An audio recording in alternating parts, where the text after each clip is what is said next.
Wildwood was a major East Coast hub. Basically, if you got a steak in New York City, it probably wasn't from Kansas. It was probably from Florida. Citrus, regular produce, all came up the East Coast, and it was switched at a lot of it was switched at Wildwood. So it would come in from southern farms and ranches, come up through. They break the trains up. There was a facility for resting the cattle, a facility for onloading and offloading produce, and then the reefer cars. There was no refrigeration, so what they call reefer cars had a ice chest at both ends. There were little hatchways, and this ice plant ran 24/7, 365. So cars that pulled in, they could do 50 cars at a time.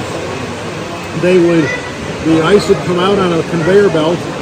There would be people along here that take the ice blocks, break them up, and dump them into the ice boxes at the ends of each car. And when the cars were filled, the engine would come in, couple them up, and head north.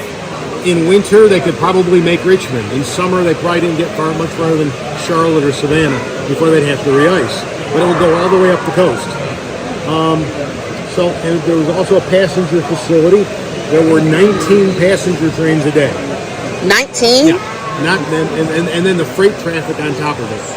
At this time in history, 7 out of 10 people in the city of Wildwood worked for or supported the railroad.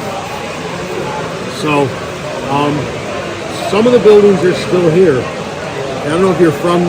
Yes. Okay. Well, at the end of Cleveland Avenue, that's the CSX office. The building next to it is gone. Bargains and Blessings is the archtop building, and the one down at Kathy's Cotillion, that's the old bank.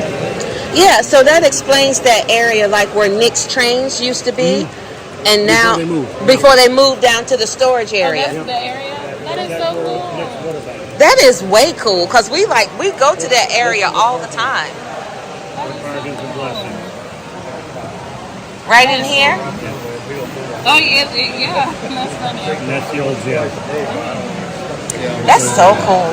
I think it's just fascinating to know, some of these buildings are still here, but I had no idea how expansive the history of the railroad was here in Wildwood. Well, Thank you so much. There's a gentleman in here about a half hour ago with his grandchildren, and he was telling him he used to play in the roundhouse.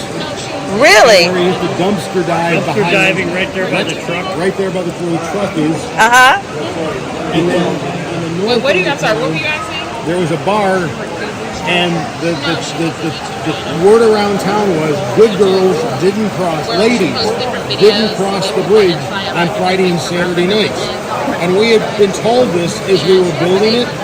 So I asked the guy, I said, is that reputation true? He goes, oh yeah. He said, that place on a weekend night or late at night, he says, you looked at somebody wrong and the police were coming, there's going to be a fight.